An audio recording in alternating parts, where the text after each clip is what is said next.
There has been silence around Star Wars Jedi 3 for a long time. There is no trailer, and even the official name of the game has not been announced yet. But when we put together the new job listings that have appeared in recent weeks, the official Star Wars book released about Cal Kestis, and what reliable sources have said, a very interesting possibility appears. Because in the third game, we may see a Cal who is not only stronger, but also changed over the years, with his battle against the dark side still not over.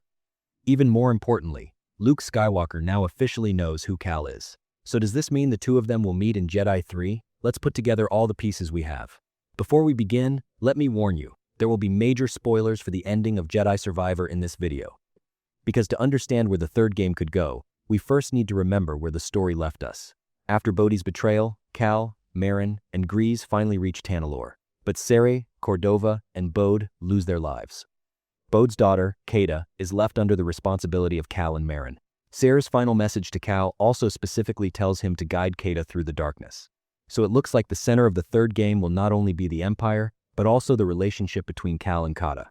So, what is actually happening with the game? In recent weeks, Respawn has started hiring directly for the Star Wars Jedi team, looking for a story designer, environment artist, encounter designer, game designer, and sound designer. The environment artist listing clearly says they will work on new levels, realistic environments, and different planets and locations in the Star Wars universe. The story designer will place the narrative inside missions and gameplay systems. These listings do not tell us which planets the game will take place on, but they do confirm that the project has not been canceled and that active production is continuing. In short, Jedi 3 is not just an idea sitting on paper. Respawn is currently actually building the world of the game. Posts claiming that the game will release in 2026 are still circulating online, but let's be honest, that is now almost impossible. We are in August, and we do not have the game's title, logo, trailer, or even a single official image. Respawn is still hiring new developers on 12-month contracts. So in my opinion, the earliest possible window is late 2027, while 2028 sounds more realistic. You may also see reports saying, the 1st of December 2026 release date has been announced for Star Wars Jedi. That date does not belong to the third game. It belongs to the third volume of the Fallen Order manga adaptation. There is no officially announced release date for Jedi 3. The most important official thing we know about the game is that this will be the final chapter in Cal Kestis' story. When EA talked about the third game, it directly used the phrase, final chapter. So the journey that began with Fallen Order will be completed with this game. Stig Asmussen, who directed the first two games in the series, is no longer at Respawn, but the project continued after his departure. This worries me a little, because the person who built the main three-game plan is no longer leading the team. Still, the fact that this is the final game means Respawn can take much bigger risks. Will they end Cal's story with a happy ending, or will they turn him into one of the tragic Jedi in Star Wars history? That is the real question. According to the most reliable recent rumor, we will see an older Cal Kestis in the third game. Tom Henderson from Insider Gaming said he heard that there will be a significant time jump between Survivor and the new game. This information has not been confirmed by Respawn and may have changed during development. But we are not talking about a random social media post with no source either. There was already a roughly 5-year gap between Fallen Order and Survivor. In the first game, we saw a young Padawan trying to survive. In the second game, we saw a Jedi Knight losing himself in the middle of war. In the third game, we may meet Jedi Master Cal, who has been protecting Tanalorr for years and has now become a teacher. But the size of the time jump will change the entire story. Survivor takes place about 9 years before A New Hope. If the third game makes another 5-year jump, Luke Skywalker still will not be a real Jedi, and a meeting between the two will not seem possible.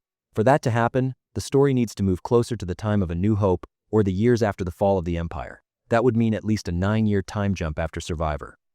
This way, Kata would be older, and Cal would have transformed from a young fighter into a true Jedi Master. At the same time, the question of why Cal never appeared in the original trilogy could finally be answered. The reason the Luke Skywalker possibility is being discussed again is a recently released official Star Wars book. In The Secrets of the Jedi, The Chronicles of Luke Skywalker, Luke openly mentions Cal Kestis by name while talking about Jedi who survived Order 66. He knows that Cal was Jaro Tapel's Padawan and that he survived the Jedi Purge. This may seem like a small detail, but there had never been a direct connection between Cal and Luke before. Now we know for sure that, in Star Wars canon, Luke is aware of Cal's story, but the book does not say that the two met or that Cal was still alive during that period. Luke may have learned this information without ever meeting Cal. Maybe he found Seer's archives, reached records about the hidden path, or discovered Tanalorr years later. It is even possible that he listened to a message left behind by Cal. Personally, I do not want Luke to suddenly appear in the middle of the game and go on missions with Cal for hours. If this is Cal's final game, all the spotlight suddenly turning to Luke would be unfair to Cal. Instead, we could see a short epilogue after the finale. Luke comes to Tanalorr years later and discovers the legacy Cal left behind. Honestly, a scene like that could be much more powerful than the two of them fighting side by side in an ordinary mission. The biggest reason we are worried about Cal's ending is that he started using the dark side in Survivor's finale. While fighting Bode, he gave in to his anger, and after the story, we could continue using that power in gameplay. Even Merrin noticed that something inside Cal had changed. In the third game, it looks like Cal will not only fight the Empire, but also the darkness growing inside him.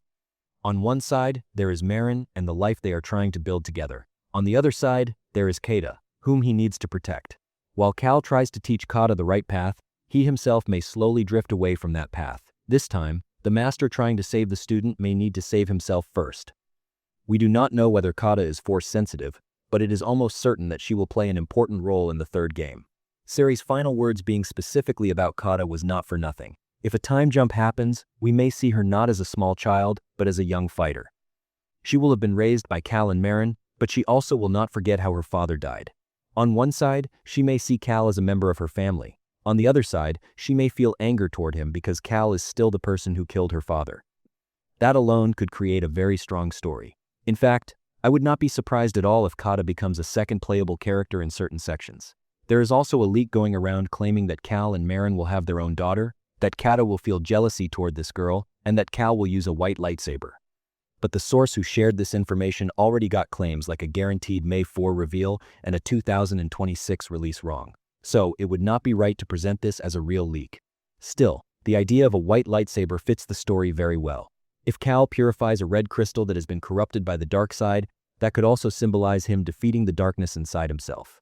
Cal, who survived in the first game and came close to darkness in the second, may finally decide what kind of Jedi he wants to be in the finale. On the gameplay side, the most important detail shown by the job listings is the use of Unreal Engine 5. This could mean larger areas, more detailed planets, and impressive lighting.